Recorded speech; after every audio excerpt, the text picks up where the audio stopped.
What's happening, everybody? It's Sean with Reactions to the Classics, and today we got a top 10 songs reaction for the band Keane, brought to us by a friend, longtime supporter and patron of the channel, Richard. Thank you, Richard. Always appreciate you. Appreciate all the things you bring. Appreciate all the patrons. We wouldn't be here if it wasn't for you. It takes a lot of work, man. We put up videos every single day. If you would like to support us in any way, we appreciate it if you check out our Patreon link below or the patron link on the end screen. All right, let's get after this thing. I've listened to Keane's debut one time. We're doing an album draft on the channel every single year. Trey picks 5 albums. I pick 5 albums and makes up our top 10. So I remember liking that album, but I don't remember anything about it because I listened to 30 to 35 albums for every single year. So imagine how that piles up. I know Keane was a big deal or is a big deal in the UK. Richard says one of the best UK bands from the noughties. I've included one live cover version on this list because I think it showcases Tom Chaplin's vocals brilliantly. So we'll get to that. It's actually song number 9. But I live in the United States, so honestly, I'd never even really heard of Keane until I went through the album draft. So a little info on Keane if you like me and don't know anything about him. They're an English alternative rock band from East Sussex, formed in 1995. They met while at Tonebridge School together. They currently comprise Tom Chaplin, lead vocals, electric and acoustic guitar, Tim Rice, Oxley, piano, synths, bass guitar, backing vocals, Richard Hughes, drums, percussion, and backing vocals, and Jesse Quinn on bass guitar, acoustic, electric, and backing vocals. The original lineup included founder and guitarist Dominic Scott, who left in 2001, but I mean, there's nothing from that time period. Keane achieved mainstream international success with the release of their debut album, Hopes and Fears, in 2004, topping the UK charts. The album won the 2005 Brit Award for Best British Album. It was the second best-selling album of 2004. Their second album, Under the Iron Sea, released in 2006, topped the UK album charts and debuted at number 4 on the US Billboard Top 200. In May 2008, both Hopes and Fears at number 13 and Under the Iron Sea at number 8 were voted by readers of Q magazine as among the best British albums ever. Well, a lot of times you see recency bias with these things. I'll just say that. With Keane, the Beatles, Oasis, and Radiohead, the only artists having 2 albums in the top 20. In 2009, Hopes and Fears was listed as the 9th best-selling album of the 2000s decade in the UK. Their EP, Night Train, was released in May of 2010, and their 4th studio album, Strangeland, was released in May 2012 and peaked at number 1 on the UK charts. Like I said, gigantic in the UK. Keane are known for using keyboards as the lead instrument instead of guitar, differentiating themselves from most other rock bands. They sold over 13 million records worldwide, so I'm really looking forward to diving in this one. Guys, the music will not be in here, but it'll be at a Vimeo link below, so I invite you to follow along with me. Let's kick this thing off with number 10, and you see it below, Spiraling. It's off their Perfect Symmetry album in 2008, which was their 3rd album. It was the lead single. It was said to be inspired by wrestling legend Ric Flair, who I'm very familiar with, who Tom Chaplin described as a personal hero for his try-hard mentality in the ring. His trademark, woo, I'll give it to you a little bit, inspired the song. Tom described the song as, quote, a train of thought about human endeavor built on an outrageous groove. That's a pretty good description of the song. It went on to become the most broadcast song in the world during its first week of release, as well as the fastest downloading song ever for Universal, reaching 500,000 downloads in less than a week. On August 17, 2008, it entered the UK singles chart at 28 on downloads alone and peaked at 23 without a video or single release or physical release. That's crazy. Despite remaining as Keane's longest lasting single in the UK Top 100, 18 weeks, it became the band's joint lowest charting single at the time, mainly due to, of course, it was not physically released. However, it marked the band's 9th consecutive UK Top 40 single. All right, I'm going to have the lyrics up as always. Thanks again, Richard. Spiraling, really good vocal performance. Liked the keyboards. You know, it's a little dangerous when I see the keyboards are going to be the driving instrument instead of guitars for me, but it definitely works here. Not that I dislike the keys, but that can really, it can go hot or cold for me. I don't know what the song exactly is about, but it's written at a high level. It's not like, this thing was mailed in and you don't know what it's about. It's more like, I don't know if he's realizing he can never achieve his dreams. You get the little woo in there, but I'm waiting for my moment to come. I'm waiting for the movie to begin. I'm waiting for a revelation. I'm waiting for someone to count me in, because now I only see my dreams in everything I touch. Feel their cold hands on everything that I love. Cold like some magnificent skyline, out of my reach, but always in my eye line. And then verse 2 is almost like an Adam and Eve type thing, right? I fashioned you from jewels and stone. I made you in the image of myself. I gave you everything you wanted, so you would never know anything else. But every time I reach for you, you slip through my fingers into cold sunlight, laughing at the things that I have planned. The map of my world gets smaller as I sit here pulling at those loose threads. We get that now we're tumbling down, we're spiraling, tied up to the ground, we're spiraling. Then we get when we fall in love, we're just falling in love with ourselves, we're spiraling. So it could be to a love interest partly. I think it's more to himself, but a really good way to start this thing. All right, now we're going to jump off Spotify for just one song. We're going to go to that video, Under Pressure, from the Night Sky EP in 2007. Don't know anything else about it. Let's check out the video. Okay, it was that Under Pressure. I did not know that. I thought Tom sounded phenomenal in those vocals. That is not an easy song to do. He actually got up there, not totally into Freddie's range, but he got way up there. I mean, he never faltered, man. Got up there in that falsetto, and the band was fantastic. But yeah, man, that was good to see them live, man. That was a great performance. I don't know what else to say about it. I know the song really well, and they did a fantastic job with it. Now we're going to go back to that Perfect Symmetry album from 2008 with The Lovers Are Losing. It was the second single off the album. Only went to 52, making it Keane's first single to fail to make the UK Top 40. The Lovers Are Losing, our second and final song from Perfect Symmetry. Enjoyed that one. The idea of the song is basically, I think, he's singing to this girl, right? And he's trying to hang on to it. And, it's in the chorus, he says, you take the pieces of the dreams that you have because you don't like the way they seem to be going. You cut them up, spread them out on the floor. You're full of hope as you begin rearranging. So her life isn't really going where she wants it. So she's going to kind of change some things up. She puts it all back together, but here's the problem. But anyway, you look at things, looks like the lovers are losing. So this guy is out of luck, and he kind of just delves that out. The pre-chorus too is really good too. We cling to love like a skidding car clings to a corner. I try to hold on to what we are. The more I squeeze, the quicker we alter. So he didn't want it to be over, but she does. At the very end, when I was laughing, it says, "Get some under pressure style." Tim replied, "That was me saying to Tom, we should get some under pressure style finger clicks on here." Jake, who engineered the album, chopped it up and slowed it down. So it just says, "Get some under pressure style" in a weird voice. It's just unique. It makes you listen up, but really well done. Really good musicianship. Just a nice tune. Up at number 7, we have Bend and Break from Hopes and Fears, that debut album in 2004. This is the first, but don't worry, I don't want to give anything away, but it's not the last song we'll have from that album. This album, as I mentioned, was the second biggest selling album of 2004. It's the 36th biggest selling album of all time in the UK. Just let that sink in for a minute. Of all the that's crazy. This is the 5th and final single from that album. Bend and Break, a song about depression, I think, or always being down, if you don't want to classify it as depression. But it starts out, when you forget your name, when old faces all look the same. Meet me in the morning when you wake up. Meet me in the morning, then you'll wake up. And then the chorus, if only I don't bend and break, I'll meet you on the other side. I'll meet you in the light. If only I don't suffocate, I'll meet you in the morning when you awake. And Tim actually explained the idea behind this chorus. He said in Bend and Break, the chorus is more about getting through a really dark state of mind and emerging into brighter, happier times. The old saying, the darkest hour is just before the dawn, is very true and potent, I think. People often say that with proper depression, things can seem unbearably awful as your thoughts run around each other in the dark of the night. But when the sun rises, you can get more perspective and see things in a more hopeful way. So I really like that about this song. Once again, all these songs are good, right? They sound fantastic. They're catchy, they're hooky without being cliched. So like I said, first offering from Hopes and Fears, but not our last. But now at number 6, we're going to have a first song from that other critically acclaimed album in 2006, Under the Iron Sea, which was their second album. We got Crystal Ball, third single, 20 in the UK. Tim said about the meaning of this song, he said, our touring schedule over the last couple of years meant that we were on the road all the time. And we're never kind of stopping to really appreciate what was going on and just spend time having fun. Just the three of us functioning as friends and as people like you normally do. And I think we all started to recede slightly into this little world where we weren't really communicating or really expressing anything, and we weren't really feeling anything. And it kind of came to a head when we were in America in June of last year. And I remember sitting on the bus. I was trying to write a song, and I realized I didn't have anything to say at all. And I didn't have any feelings about anything, good feelings or bad feelings. That was really scary for me because I've always had lots to say, lots of opinions, whether right or wrong.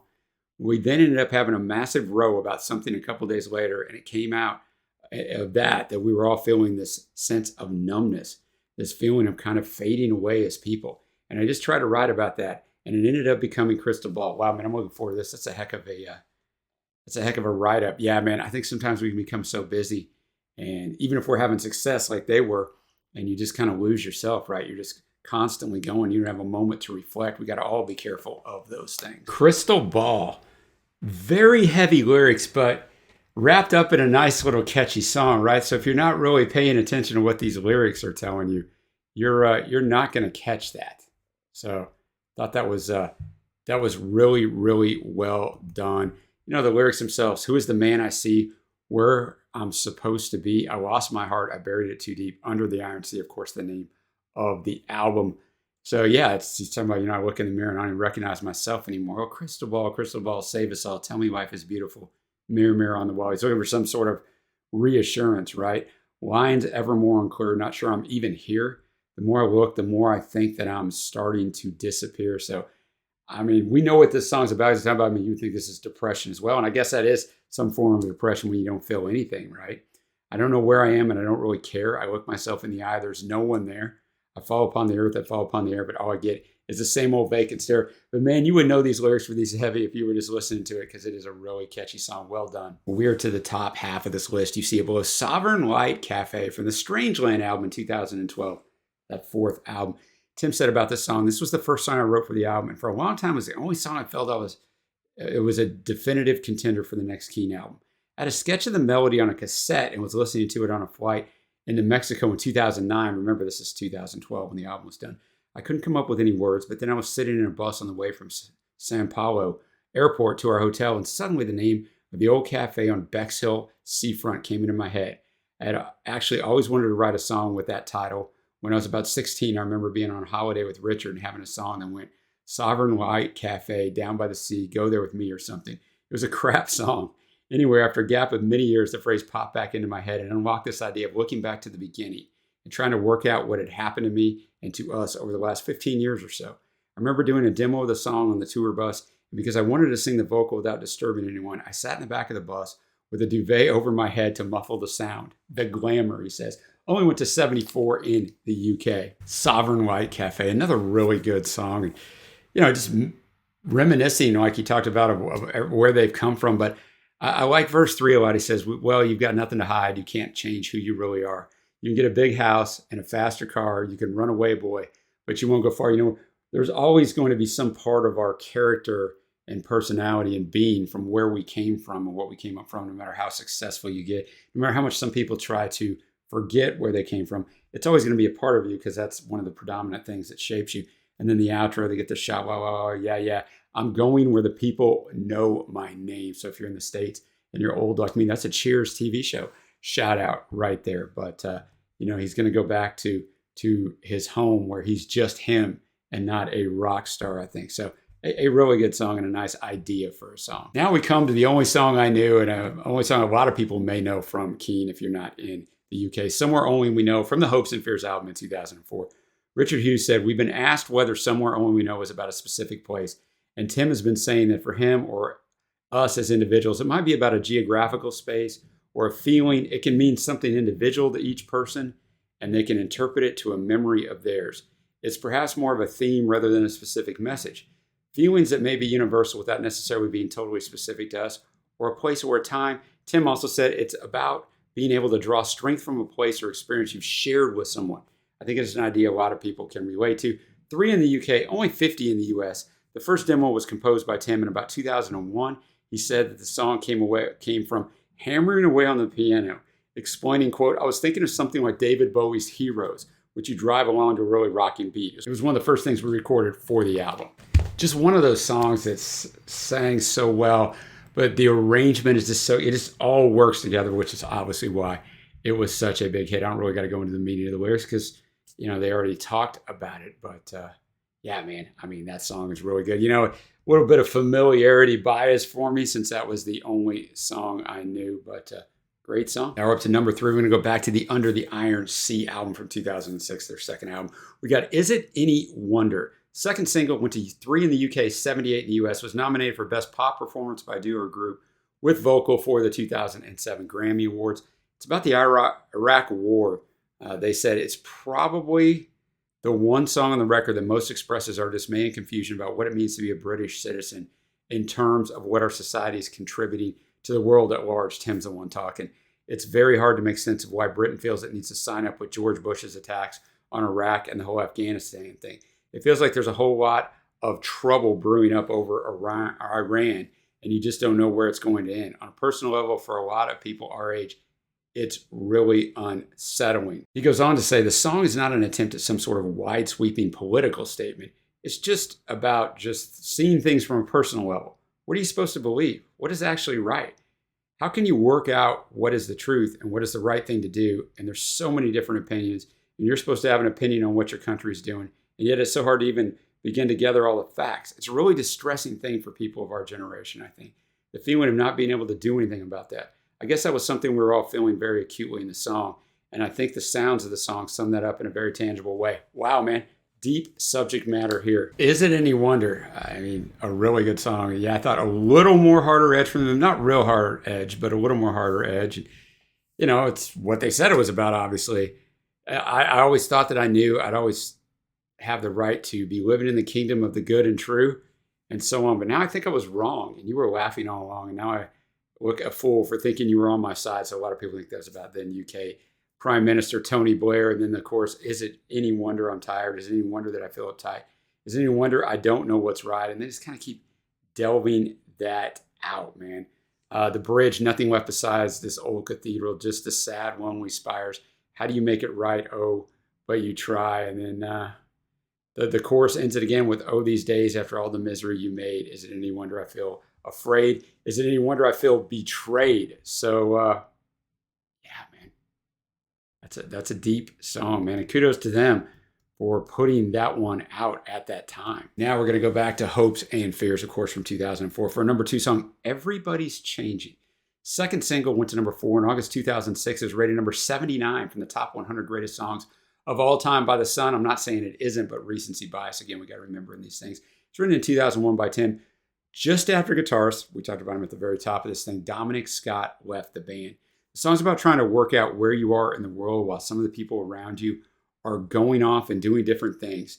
Tim wrote it while we were really struggling to get anywhere as a band, and we were watching all our friends move away and get on with their lives while we were stuck in battle, getting nowhere, and wondering if we were doing the right thing. Tom said that. Let's check it out. Everybody's changed. I'm telling you, Keane writes about some deep stuff, right? It's wrapped up in these great melodies and catchy songs, but I mean, their lyrics are just so well done. And I mean, we talked about what it's about, but you know, the chorus, so little time, try to understand it. I'm just trying to make a move just to stay in the game.